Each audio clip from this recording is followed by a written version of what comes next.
people know what happened. People know the truth. I'll give it to you. All right, guys, this story is pretty sad. Young Buck is forced to sell his music catalog to pay his creditors, including 50 Cent. Young Buck filed for bankruptcy back in 2020. The bankruptcy filing lists the mothers of his 6 children, the Georgia Department of Human Services, the IRS, and 50 Cent. Now, the IRS claims that Young Buck owes $415,000. His catalog is worth $700,000. Now, back in 2021, 50 Cent said Young Buck is signed to G-Unit and still owes him 2 albums plus $250, and he wants his money. The $250 is for a loan that he never paid back. Now, why is this story sad? The story's sad because Young Buck says that 50 is blocking him from making any music or collaborating with any artist. So he owes the money, owes the albums, but 50's stopping him from working and making the money to pay the debt. So he can make his money. A Buck could go out and work. Is what he could if 50 would lift that. So he technically, he owes 50 2 albums and the $250. But if I owe you 2 more albums and you are stopping me from making music, where the hell am I supposed to get the bread from? That's right. Yeah. I'm sure there's selling your catalog. I'm sure there's something else to this story, but okay. I'm almost 1,000%. But it's like anything else. You owe somebody money. I want my money. Just don't play with me. Even if I know you ain't got it. Yeah, I want my money. Buck says 50 Cent is destroying his life in a silent-sided way. By the way, you owing me has nothing to do with whether or not you broke or not. You still owe me. Yes. You should have understood that before you owed me. I agree with that. It's just the blocking from working with people. I agree. Like he should lift that so then he can pay him his money back. But also it's like when you cross somebody, and now you want to come back. No. Yeah, see, I'm on the same time. Even as to 50. hurt you and not get your money back. You think 50 care about that? No, money? I know it doesn't hurt him, but I'm you saying see what I'm saying? But like if you cross me, like we cool and you cross me, you jump to another side and you do something to diss me, or you do something to try to hurt me. I don't care. Like I'll take that L. It's about the principle. It's about the principle. Yeah, I'll take that L. Ain't about the 50's not concerned with that. What about his 6 kids? That's $600,000. But see, a lot of times you got to think about that when you make the moves and the decisions that you make. That's right. Damn, y'all are hard. No, I mean, that's how reality. If somebody crosses me, that's how I feel. I'm supposed to feel bad for you after you cross me? Nah, it is what it is. I would let them work to pay me back, though. I would do that. If I was 50, I would definitely let him work to pay me back, and I'd be garnishing his wages. And then you could also, if you want to be real petty, you could put the block back on him afterwards. There you go. I'm just like, the only way I can make money is if that's what you're wrong. He don't care about the money. It's about torture. So it's a bigger payback for whatever he did. Exactly. Okay. He don't care about the money. Like you talking, like what did he do again that was so bad? Do y'all remember? It was so long ago. Yeah, it was so long ago. But I know who didn't forget. Curtis Jackson. He definitely didn't forget. Okay. All right. Coco from SWV said she hated Week. So Taj Coco from SWV did an interview on the We Sound Crazy podcast. During the conversation, they discussed the success of the album, It's About Time, and Coco shared her personal feelings about Week. It wasn't a little something special about Week. Well, I love that song. She didn't like it. I didn't love get that it. song. I didn't get it. I didn't understand it. Really? I didn't want to understand it. I didn't want to hear it. I didn't want to sing it. That song, they could have flushed it in the toilet. Can you imagine? What was the rub between you and Week?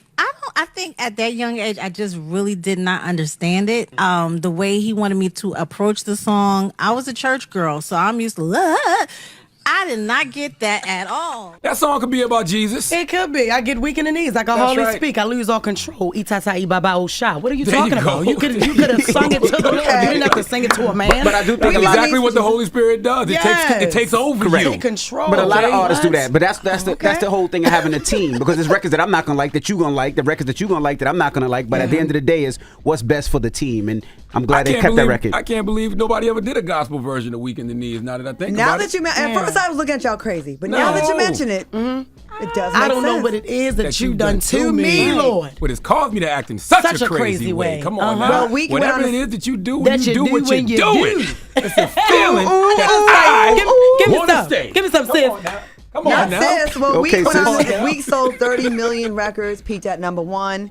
And, there's a lot of artists that didn't like their biggest hits. Yeah. I told you Genuine did not like Pony. You did say, but how? He was such a good one. I know, he was. He was such a good one. I'm sorry. What the hell did Just that call mean? that man a He was horse. doing it on stage. Yeah, he was doing it. Jeff, you know him too. No. Tony Braxton said that about Unbreak My Heart, I believe, too. Yeah. Beyonce kind of said something about single ladies. Did she? Something like that. That's wild that the songs that we love the most and that we identify with them the most, they didn't like. That people didn't like, yeah. Crazy. But Coco had to say she locked herself in the closet. because she's dramatic. What's the next story? Well, what is speaking wrong of with dramatic, Keke Palmer did not think Clair Huxtable was dramatic enough. She said that Clair Huxtable was uppity. Keke said Keke Palmer said she did an episode of The Terrell Show on YouTube, and this clip went viral. She gave her thoughts on Felicia Rashad's character, Clair Huxtable, and this is what she said about, somebody had one little baby. Clair Huxtable. She was uppity, y'all. Bottom line. Clair Huxtable was not uppity. Really? Not at all. Oh, girl, stop. Y'all know that Claire was way. She wasn't. Are you? But it was still cool though. Was it? Because her man was a doctor. She was just so. And she was an attorney. Claire. Oh, Cliff. Girl, say what you saying. She be the same way. She got on my nerves sometimes. Because I'm like, Claire, let's be real. Just go. Ain't no way you had one little baby. You talking about every time you do Angela Bassett, you walk down the street, something you think you Angela Bassett, you do all the time. Ain't nobody got time for that. Listen.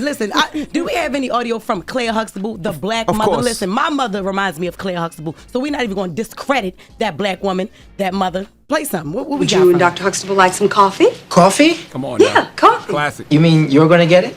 Yes. You're surprised? I'm sorry, Mrs. Huxtable. I didn't think you did that kind of thing. What kind of thing? You know, serve. Serve whom? Serve him. As in serve your man? Well, yeah. Let me tell you something, Elvis. You see, I am not serving Dr. Huxtable. Okay? Okay. That's the kind of thing that goes on in a restaurant. Now, I'm going to bring him a cup of coffee just like he brought me a cup of coffee this morning. And that, young man, is what marriage is made of. It is give and take 50-50. And if you don't get it together and drop these macho attitudes, you are never going to have anybody bringing you anything, anywhere, any place, anytime, ever. I'm talking about. Uppity my ass. Do we have That's the what I'm wretched? talking I know about. we got the wretched. We gotta have. We got the wretched. When Vanessa went to Baltimore, Yeah, that's let's right. play that.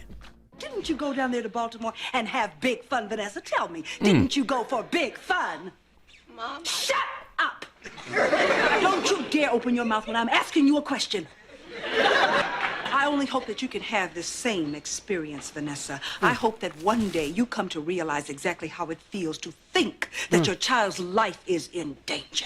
You have taken us from levels of frenzy, panic, distress, and now that we know you're okay, Rage. Keke ain't seen enough episodes. No, in fact, I don't think that I don't know if she was watching Full House or something. I don't know what she was going on. But that, I don't think she's seen the show. I'm very shocked at that woman. Maybe she just saw a clip of Claire. Yeah, maybe she did. Or the cast photo, perhaps. Jesus Christ. All right, guys. All right. Thank you for that rumor report. Charlamagne, who you giving that down to? Alicia Moore from Florida. She needs to come to the front of the congregation. We need to have a congregation with her. I don't think she's related to Jess. You need to have a word with her. What I said. Congregation. We need to have a word with her. Yeah, she needs to come to the front of the congregation. We'd like to have a word with her. All right, we'll get to that next. It's The Breakfast Club. Good morning. Wake that ass up early in the morning. The Breakfast Club.